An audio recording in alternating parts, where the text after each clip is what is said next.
In this video, I'm going to be answering one of the most asked questions that I consistently get from e-commerce brands doing $100,000 per month or more that are looking to make more revenue. How do I stop our emails from going to spam? This is one of the most important questions to answer if you want to see results with email marketing because it makes the biggest difference to the amount of revenue you're able to drive. Ultimately, if you can't land in your subscribers' inboxes, nothing else really matters. Take Ready Set Food, for example, who we took from being stuck in the spam folder with nearly a 20% open rate and only doing about $10,000 a month with email marketing to a 60% open rate and monthly email revenue of over $30,000. So I'll take you step by step and show you exactly how to do the same thing as them for your brand. First up, we need to understand what email deliverability even means. How do you actually go about landing in the inbox? Who decides if you land in the inbox or in spam? So email deliverability refers to the ability of your emails to successfully reach recipients' inboxes rather than being filtered to spam folders or blocked entirely. You can have the best emails in the world, but if you're not landing in the inbox, none of the work that's going into the email content matters. If you're watching this video, you might already be a step ahead and think that you have a problem with your deliverability and that you're going into spam. But the truth is, I see so many brands who put so much effort, pour so many resources into creating the best emails with the best copy, the best design. But if no one is actually receiving those emails in their inbox, you're not going to get anyone to open them. You're not going to get them to click, and you're definitely not going to get them to buy. So there's a few terms to understand in order to understand how the ecosystem of deliverability actually works. First up, we have our email service providers. Email service providers are providers like Klaviyo or like an OmniSend or MailChimp. And these are basically providers who allow you to send emails. Next up, we have inbox service providers. Our ISPs are Gmail, Yahoo, Apple Mail, all the different providers that actually give people the ability to create an inbox so that they can receive emails. Next up, you have your sending domain. So your sending domain is basically the domain address from which you're sending your emails. In 2025, it's really important to have a dedicated sending domain, and Klaviyo makes you aware of this pretty well in your dashboard if you don't have one. Basically, this would be like send.yourdomainname.com. And this is where your emails are actually coming from. And then we have your sender reputation, which is basically going to be like your email credit score. I really like the analogy of a credit score here for a few reasons. If you think of a credit score, basically you have to do the right things over and over and over again to improve your credit score. You have to pay your bill on time. You have to keep your utilization rate down. And if you just complete this simple checklist and just do the right things, you're going to have a good credit score. And that means that banks are going to give you credit. Your sender reputation is basically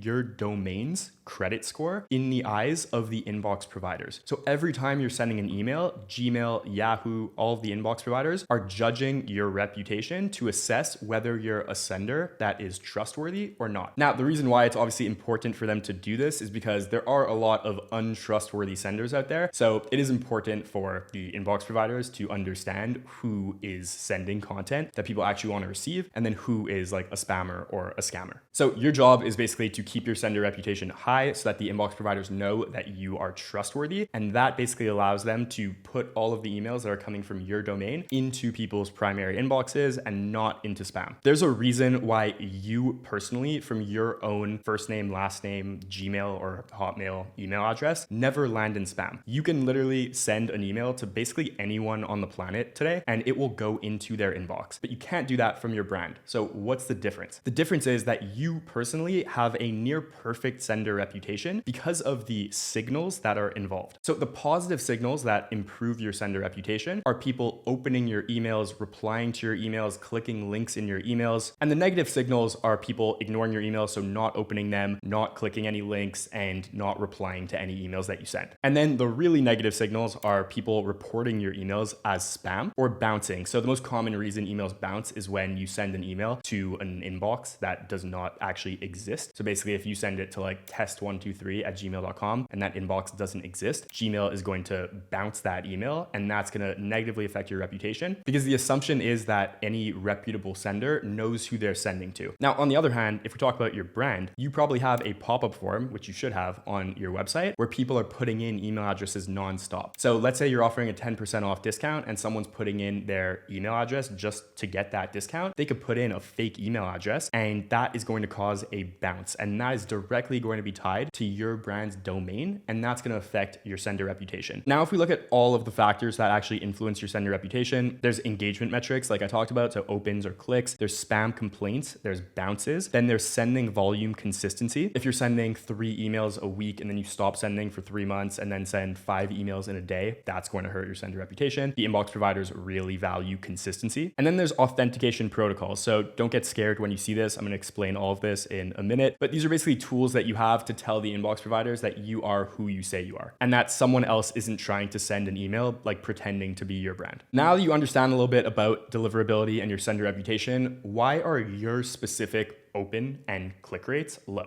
To answer this question of why your open and click rates might be low today, let's just look at what you actually see and what you don't see when it comes to your deliverability and it comes to your email marketing. So if we take a look at our iceberg here, what you do see above the water is you'll see your low open rates and click rates inside of Klaviyo, and you'll clearly see the content. At a high level, you'll be able to assess if you have low open rates, and you'll be able to assess if the content wasn't the best quality. Your gut reaction might be in watching this, well, I sent the email, like I know that it was a fine quality email, otherwise I wouldn't have sent it. A lot of people who are watching this video are actually sending some form of spam. That might be hard to hear and that might have upset you, but let me just explain what I mean. In order for your sender reputation to be good as a brand, you need to have the majority of your subscribers who are receiving your emails react well to them. That means the majority have to open and a large percentage have to click and show engagement. If as a brand, you are sending content that overwhelmingly your subscribers do not want to receive and don't care about, or you're sending too many emails and they don't care to receive that many emails from you, that's going to cause more unsubscribes, more spam complaints. It's going to result in lower open rates, and it becomes a self-fulfilling prophecy where if your content isn't good and you're not actually sending emails that people care about and that they care to receive, then that's going to hurt your sender reputation. And then because your sender reputation is now negatively affected by that poor content, your next emails are going to have even more trouble landing in the inbox. So it really is a vicious cycle. And the number one thing that I need you to do is look at your email strategy and look at the actual types of campaigns that you're sending and the frequency of those campaigns, and really assess whether they are high quality and valuable to your audience or not. When I audit even 8-figure brands that are in spam trouble, like the clearest indication that their content is not high quality and like their content is not what their subscribers actually care about is that they're basically only sending promotions. If your email strategy only includes promotions or letting people know about new product launches and doesn't include any content that's actually meant to educate or engage or entertain, then you're facing a massive uphill battle when it comes to actually landing in the inbox, because you're not sending content that people actually want to open and engage with. That's how I would go about assessing your content quality. And then we have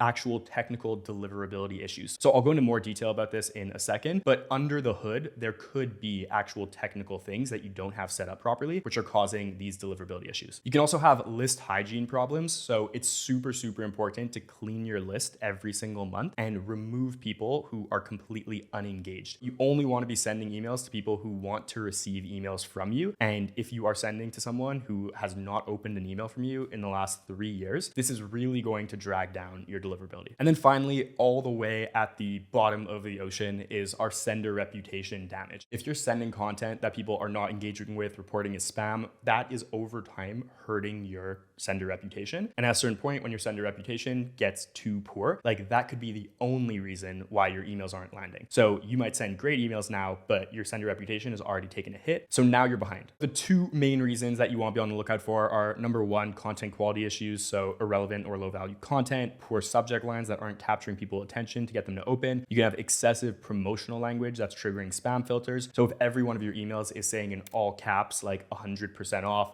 flash sale, these are actually words that can trigger spam filters. And then you could have inconsistent sending patterns that are confusing subscribers. So again, if you don't send to someone for 3 months and then you send them 4 emails in a 2-day span over Black Friday, they're very likely to unsubscribe at that point because they have lost interest in the brand. You didn't stay top of mind, and now they're going to forget why they even subscribed in the first place, and they're going to unsub or report a spam. And then on the technical deliverability side, you can either have missing or incorrect authentication records, which I'll explain more about in a second. You can have poor IP or domain reputation, high bounce rates from outdated or non-organic lists, or worse, bots. In 2025, there's actually a lot of bots that are attacking Shopify sites, and essentially what they're doing is they're testing stolen pulling credit cards. And in doing that, they're using fake email addresses. So even if your site blocks that transaction, you might think you're in the clear from these bots, but all of these email addresses get passed to Klaviyo and then end up in a welcome series or an abandoned cart flow where they do cause hard bounces because the inboxes don't exist. And we've seen this really damage several of our clients' sender reputations. And then finally, you could have sending infrastructure problems, and we'll talk about how to avoid that in a sec. There's 3 protocols you need to know about. Number 1, you need to have an SPF record. An SPF record basically authorizes specific IP addresses to send emails from your domain, which prevents spoofing or other people pretending to be your brand.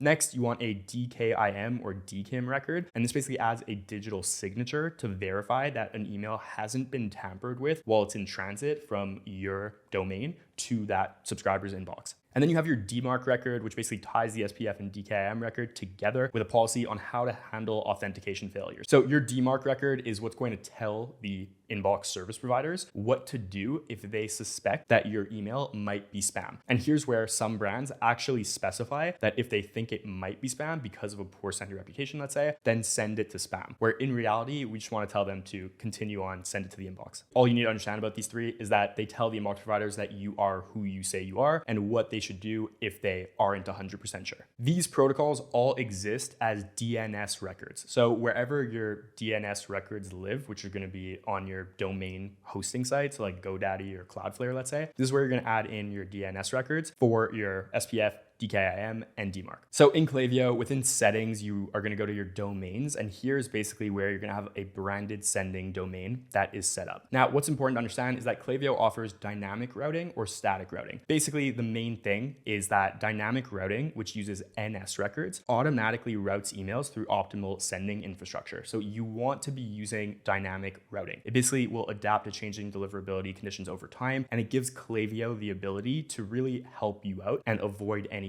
potential reputation issues. The other type of routing you can set up is static routing. And basically, this is where you'll have CNAME records instead of NS records. The easiest thing you can do to understand which one you're currently using is you can actually go into Klaviyo, and if you do have a branded email sending domain set up, which most brands probably do, you can click on View Records over here. And here's where you're going to be able to see if you have a CNAME record or if you have NS records. If you have NS records, then you're already set up for dynamic routing and there's nothing for you to do. And once we're here, something you can also identify with now is that these CNAME records, KL1, KL2, are the DKIM records that are going to live in your DNS settings. Now, one last important thing to understand is that dynamic routing is preferable, but there are some domain providers who actually don't allow for dynamic routing. They don't allow for NS records. So you might have to use static routing. If you are using static routing, then you just have to keep an eye on your sender reputation a little more, and you have to make sure that you're setting up all of those DNS records properly. And I also attached this small paragraph, which is actually surprisingly hard to find on Klaviyo's site. The link to this entire file is in the description. You can grab it below, and basically you'll be able to find everything that's here, and you should give this a read if you are on the static side of things. If you're setting up dynamic routing, Klaviyo is going to take care of your DKIM records, but they're not going to take care of your DMARC record. In order to have a DMARC record properly installed, you're going to basically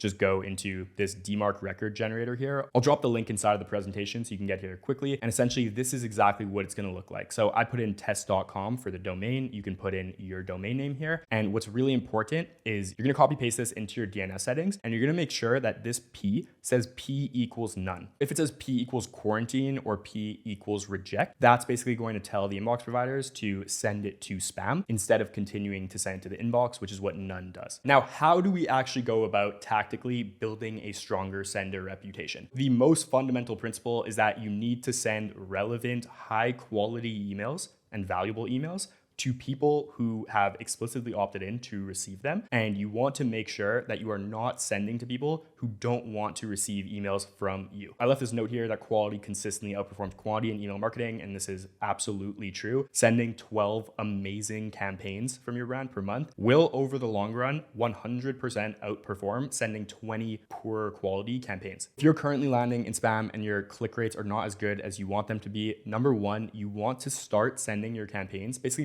forget everything you are currently doing with your campaign segmentation. And the new segments that you want to start sending to are anyone who has been extremely engaged recently. You want to start by sending to your most engaged subscribers first. And this can look different for different brands depending on how many campaigns per week you're sending, how big your list size is. But if you are sending campaigns regularly, then you can start by sending to anyone who has opened or clicked a campaign in the last 2 weeks. And this is going to result in very high open rates, very high click rates, and it's going to just start to slowly reestablish to the inbox providers that the majority of the people that you are sending to want to be hearing from you. These campaigns are going to have high engagement rates, and they're going to have really low unsubscribe and low spam complaint rates, and just allow you to start building up slowly. Now, once you are slowly, gradually building up that sender reputation and seeing very high open rates and click rates from this segment, then you're going to be able to start gradually expanding your audience. I don't want you to think that once you get from an average open rate of 20% to 60%, now you can go blast your whole list again, or now you can send to anyone who's engaged in the last 365 days. What you need to do instead is just move slowly. So move this 14-day open or click to 30-day open or click, and stay there for a few weeks until you see that your engagement metrics, your open and click rates are staying higher. You can do this in a few phases. So you can go from 30-day to 60-day to 90-day until you're back able to send to the majority of your active profiles on a regular basis that are engaged. Now, the last thing you need to do is rigorously clean your list. You need to be cleaning your list of subscribers in Klaviyo every single month in order to remove people who are unengaged. You cannot be sending emails to someone who has not opened or clicked an email from you in years. You need to monthly identify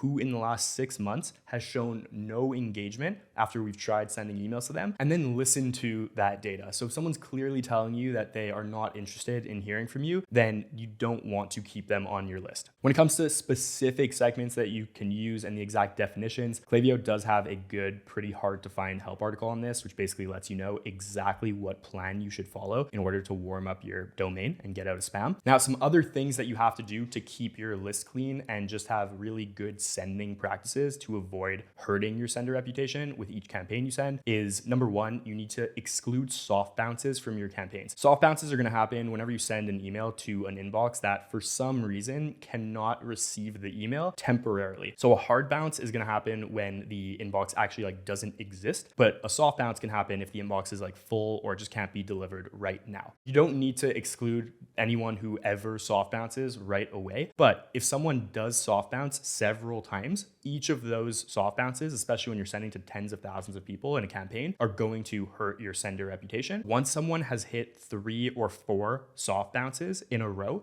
you want to exclude them from receiving your campaigns. Next, if a hard bounce does occur, so let's say someone puts in a fake email address at checkout or in your pop-up form, you want to make sure you're removing those addresses immediately, because hard bounces are one of the worst things that really impact your sender reputation. Now, thankfully, Klaviyo does this automatically, but if you're watching this and you're not on Klaviyo, you absolutely have to make sure that this is being done right away and you're never sending multiple emails to the same address that is going to hard bounce. And then finally here, on an ongoing basis, you want to segment by people's engagement level. So like I was saying, you're going to have those buckets of people who are engaging in the last 30 days. Then you're going to have people who are engaging in the last 60 days, last 90, etc. Someone who's engaging in the last 6 months, but not the last 30 days is typically going to be someone that wants to hear about new product launches or big sales on Black Friday. They want to hear what your deals are, but they don't really care to hear from you on a regular basis. So what that means is for your evergreen good content that you should be sending, you can easily understand based on your segmentation who actually wants to be hearing from you based on who is engaging on those regular evergreen campaigns and who isn't. And basically that just means that when you don't have anything huge to announce, then you can leave those people out of it. And when you do have something big to announce, you can then send those sporadic, fewer and far between campaigns to them and see if you can re-engage them to bring them into that warmer, more engaged 30, 60, 90-day segment that can start receiving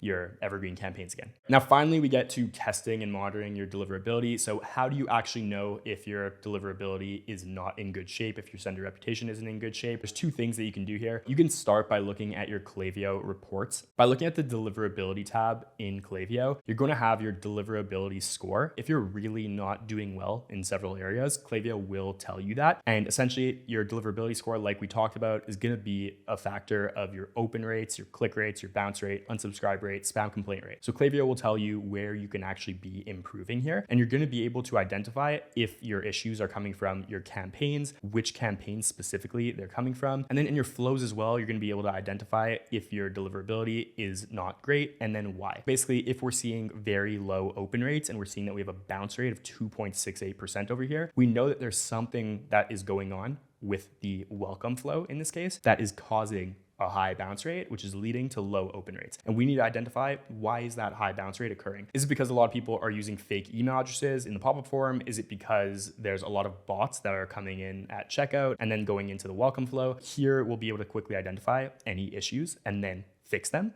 And a huge pro tip here is you can go into the report section in Klaviyo, and here's where you're going to be able to see by inbox provider how you're faring. Now, there's two things I want to tell you here. Number one, and you can actually see clearly like how those Apple Mail iOS 15 opens are inflated here, because Apple Mail, you just have a 90%, whereas Hotmail has a 21%. So this is a pretty good example of what I explained at the beginning of the video, where you could have a 90% open rate, but 0.16% click rate. And there's just no reality where you're going to have 368,000 people opening emails and 670 of them clicking only. So this is a really, really clear indication that there is a deliverability problem. And for Apple, who is deciding our sender reputation differently than Gmail and differently than Hotmail, they are being stricter on what's actually going into the inbox. So yeah, this is a pro tip, but in order to see if you have a deliverability issue, one easy way to look at this is by looking at your campaign open rates versus your flow open rates. So your campaign open rates, like most people who are receiving your campaigns have been on the list for a long time, and it is more likely that they're actually going to open your emails than someone who is just coming onto your list for the first time, which is going to be more people in proportionally on the flow side. Basically, if we look at our campaigns over here for this client, we can see they have a 64% open rate and a 0.22% click rate on their campaigns. If we look at flows, we can see that open rate goes to 35%, and your flow open rates should not be lower than your campaign open rates. This is a really clear indication that our sender reputation, which is being judged more for new recipients we're sending to for the first time compared to people who have already shown engagement, is harmed. Now, if you want to go a step further, you can actually do seed testing, which basically means you're going to send campaigns to a network of a lot of different email addresses across multiple inbox providers, and the seed provider is basically going to track any issues that are happening. For this, I recommend using Glock apps. I have an app that's called the Inbox Insights Spam Test. So I'll drop the link over here. Again, you can get this in the description of the video. And here's basically where what you're going to see when you sign up is you're going to get a seed list. So they're going to show you this right away when you start to run the test. And basically they're giving you a list of all of these different email addresses. You're going to go ahead and download this list, and then you're going to upload it to a list in Klaviyo and send the campaign to this list. After you send the campaign, what's going to happen is they're going to show you an exact analysis of how your email placed and how it placed across different inbox providers. Number one, we can see for this client, when we ran this test, there was a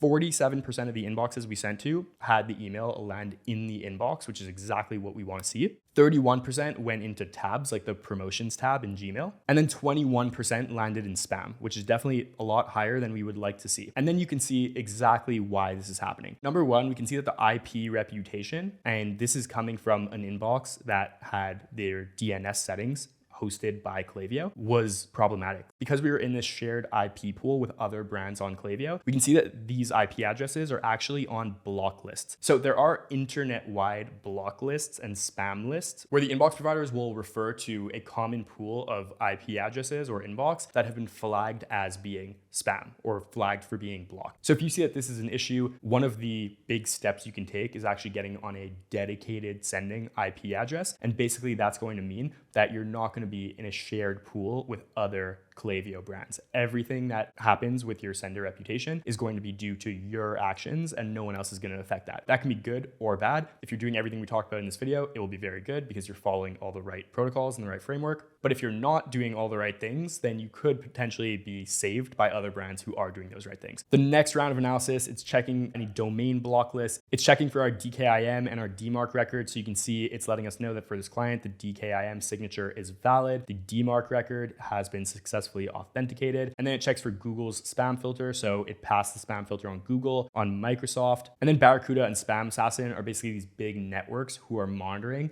if there's any reason why you as a sender should be filtered out because of spam. And then finally, we can even see for each specific provider, because they are giving us so many emails, that we can see that for all of the ones we sent to on Gmail, we landed in tabs. So in that promotions tab, 100% of the time for all of these emails. For Hotmail, all of these Hotmail addresses landed in spam. Mail.com, this one landed in the inbox. Outlook landed in spam. And Yahoo all landed in the inbox. So basically what we can do with this information now, and what you can do after you run this test, is you can start sending to extremely engaged subscribers on Hotmail. So you know you have more flexibility in sending to less engaged subscribers on Gmail and Apple as an example, and AOL. But when it comes to Hotmail, you want to start immediately sending to those 14-day engaged subscribers. So hopefully now you have a much better understanding of deliverability, what it means, and how you can actually take the steps necessary to get out of spam for yourself. Something I mentioned earlier in the video, which I just want to reiterate because it's so important, is that one of the biggest parts of better deliverability and seeing higher open rates and click rates is actually just sending better emails. Literally 90% of the brands that I see that are ending up in spam